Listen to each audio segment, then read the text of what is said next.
Bom dia, queridos amigos e irmãos. Louvado seja Deus pela sua graça, seu amor, sua bondade para conosco.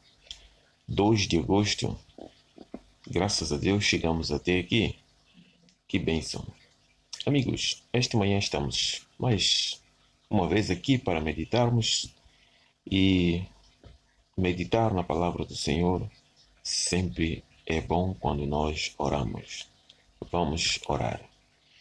Amado Deus, eterno Pai celestial, Senhor dos altos céus, bendito e louvado seja teu nome pela tua misericórdia e bondade. Obrigado, Senhor, por nos guardar durante a noite e o despertar desta manhã.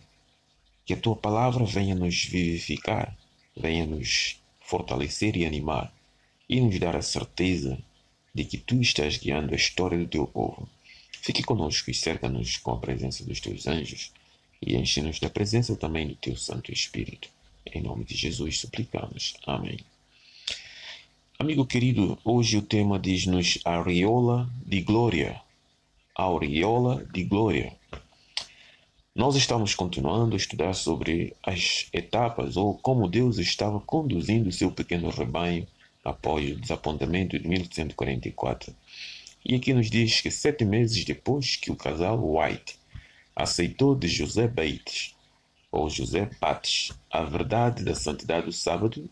Ontem nós estudamos e vimos que no princípio eles rejeitaram, mas depois José Bates, através de uma brochura de 48 páginas, escrevendo sobre a perpetuidade do sábado, levou o casal a compreender que este dia é um dia santo.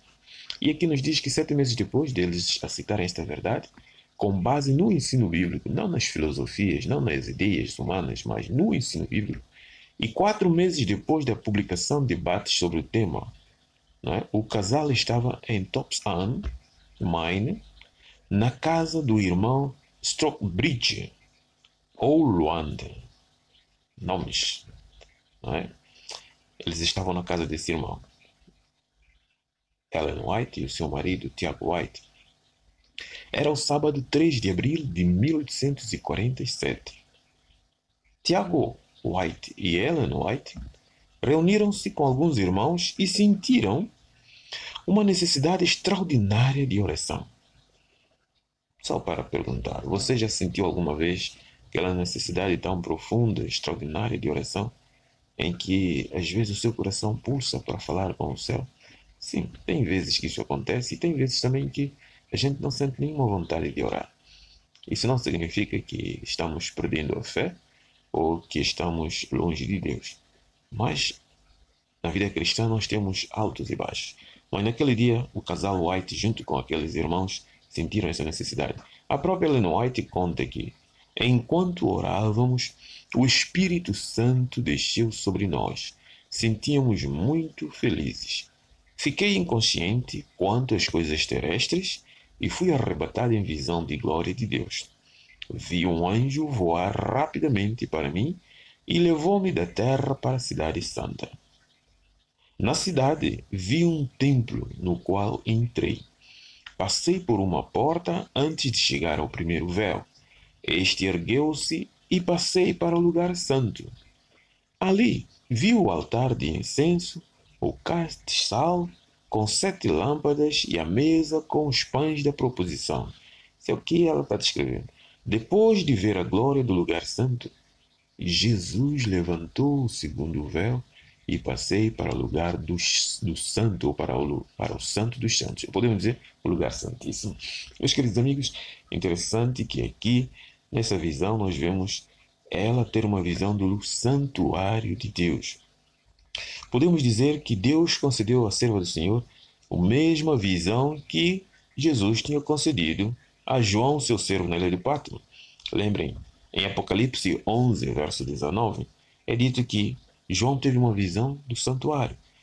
E o que ele escreve em Apocalipse 11, 19? E abriu-se no céu o templo de Deus, e a arca do seu concerto foi vista no seu templo. E houve relâmpagos, e vozes, e trovões, e terremotos, e grande saraiva.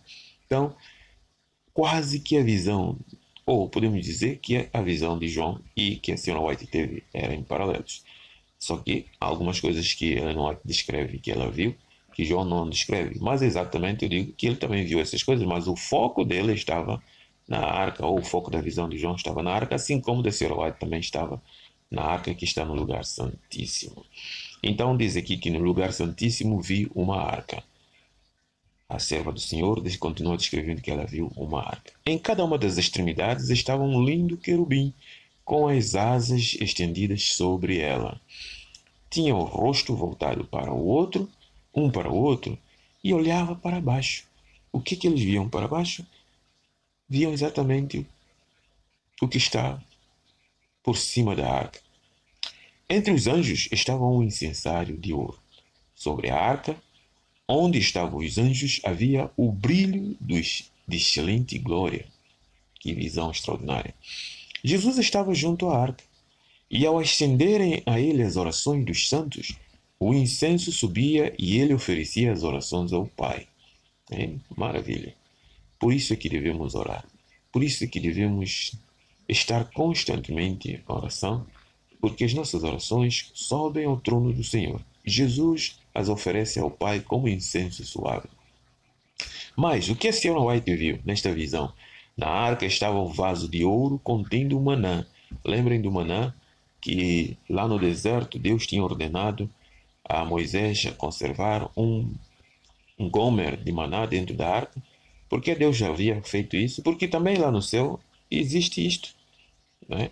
Tem o seu simbolismo. Eu não vou entrar aqui no simbolismo das coisas que estão dentro da arca, mas nós temos que ter a certeza e saber que existe isto. Na arca estava o vaso de ouro contendo o maná, a vara florida de Arão e as tábuas de pedras que se fechavam como um livro. Que eram essas tábuas de pedra? Eram os 10 mandamentos. E é dito aqui que na visão ela viu Jesus abriu as tábuas e viu os 10 mandamentos nelas escrito com o dedo de Deus. Meus amigos, se você tem dúvida de que os 10 mandamentos da lei de Deus descrita em Êxodo 20 é verdadeira, Deus confirmou a sua serva e ao seu povo através de visão que estes mandamentos dados lá no deserto ainda continuam a existir na eternidade e está lá no céu como regra dos princípios de caráter de Deus, da lei do Senhor. E é dessas leis que seremos julgados.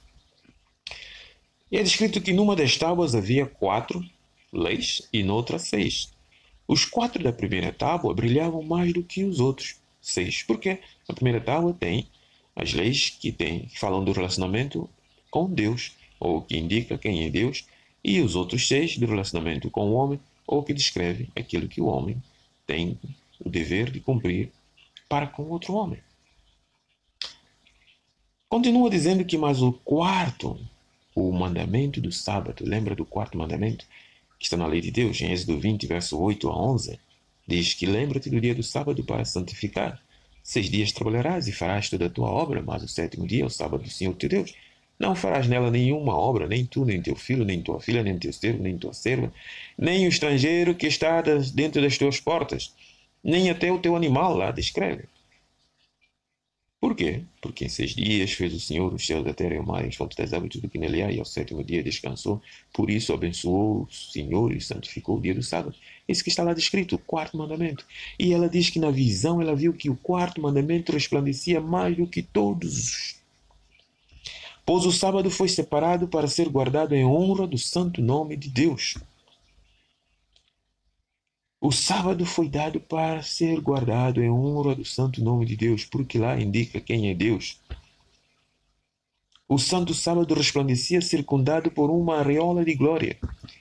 Vi que o mandamento do sábado não tinha sido pregado na cruz, nunca. Aliás, foi observado até na cruz, porque Jesus morreu na sexta-feira ao pôr do sol, foi enterrado e passou o sábado no silêncio da morte, repousando, como ordena o sábado, repousa. Ele cessou as suas atividades e no primeiro dia da semana ressuscitou. Ressuscitou vitorioso, glorioso.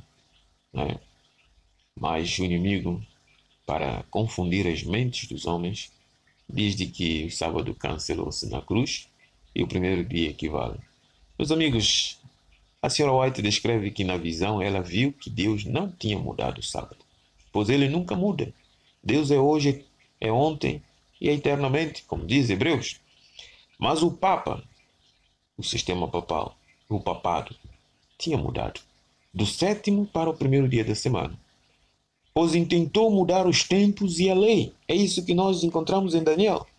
Nas profecias de Daniel, nós encontramos que o papado, o sistema, iria fazer o quê? Mudar a lei. Mudar a lei e os tempos, não é? Agora, como é que você vem descrever, como muitos descrevem, que foi o sábado, que foi o Deus, Jesus, que mudou isto e aquilo? Não, não, não, não pode. Daniel 7:25, se você ler aí a palavra do Senhor, diz: E proferirá palavras contra o Altíssimo, e destruirá os santos do Altíssimo, e cuidará em mudar os tempos e a lei. Cuidará em mudar os tempos e a lei. E o papado é quem fez isso. Ela continuou dizendo que vi que o santo sábado é e será o muro de separação entre o verdadeiro Israel de Deus e os incrédulos, e que a santificação do sábado é o grande fator que une os corações dos queridos de Deus e os expectantes santos. O sábado, meu amigo, você que tem fugido do sábado, você que não tem guardado o sábado, você que tem ignorado o sábado, ou pela ignorância, ou pela também desobediência aberta. Você que é adventista do sétimo dia, mas que profana o sábado do Senhor. Cuidado. Brevemente, quando sair as leis, vou ser claro contigo, sincero e honesto. O mundo e os homens, todo o conflito que hoje nós vivemos, são caminhos que estão se preparando para a imposição da lei do domingo. A lei que vai obrigar você a guardar o domingo. Seja cristão ou não, você vai ter que observar esse dia como um dia de descanso sagrado. Essa lei será uma imposição humana. E o sábado, a observância do sábado, a lei de Deus, vai ser um muro de separação que vai definir quem é servo e filho de Deus e quem não é. Ah, não, isso não é verdade, não vai acontecer. Vai acontecer, porque está escrito na profecia do Apocalipse capítulo 13. Estuda Apocalipse capítulo 13. Ah, isso não pode ser porque os seres humanos, liberdade, direitos humanos. Não, direitos humanos vai acabar. Todo esse conflito que estamos vivendo, de ambiente, de guerra, de petróleo, de isto e daquilo, de alimentação, tudo isso são canais que estão sendo afunilados para a imposição. Vai haver uma lei que vai se opor à lei de Deus.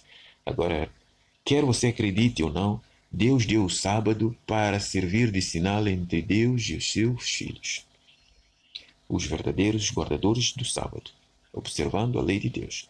Essa lei que une o coração dos queridos de Deus, os expectantes santos, une Deus com seus filhos, porque é nesse dia que o Senhor diz: Eu vos santifico. Você não quer observar essa lei agora?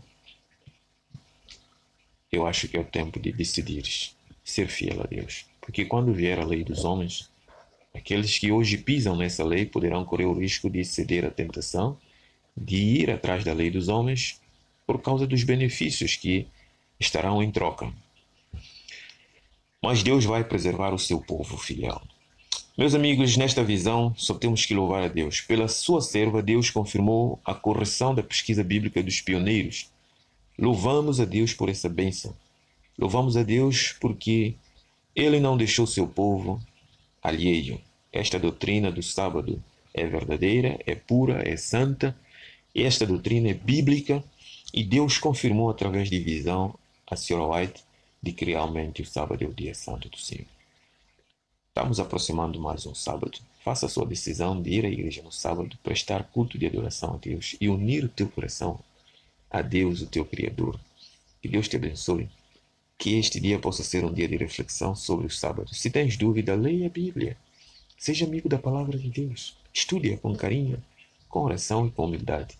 E perceberás que realmente é o tema da Bíblia, o sábado santo do Senhor. O domingo não é o tema da Bíblia. O primeiro dia da semana não vais encontrar nenhum texto bíblico que diz que o domingo é o dia santo, é o dia da adoração. Não existe isso. Isto é do papado, como diz aqui. Amigos, vamos orar e agradecer a Deus por essa bênção que o Senhor nos concede. Deus amado, Deus eterno, obrigado, Senhor, pela tua bondade. Obrigado porque no tempo certo o Senhor deu à sua serva a visão de confirmação para que ficasse bem claro na mente dos teus filhos naquele tempo e para hoje e para a eternidade. O sábado, o teu santo dia, é o dia perpétuo para toda a eternidade. Dia que une os nossos corações aos teus, ó Pai. Dia que nós podemos contemplar a glória, a areola do Senhor. Dia em que nós podemos ser refrigerados. Ó Pai, ajuda-nos a ser fiel, a obedecer este mandamento que une-nos a Ti e nós aos nossos semelhantes. Fica conosco o dia de hoje e nos abençoe com a presença do Teu Espírito. Suplicamos e agradecemos pela fé no nome de Jesus. Amém. Prezado amigo, tenha um bom dia e desfrute da bênção do Senhor que Ele te concede hoje. Um abraço a ti e a sua família. Amanhã, se Deus permitir, estaremos de volta.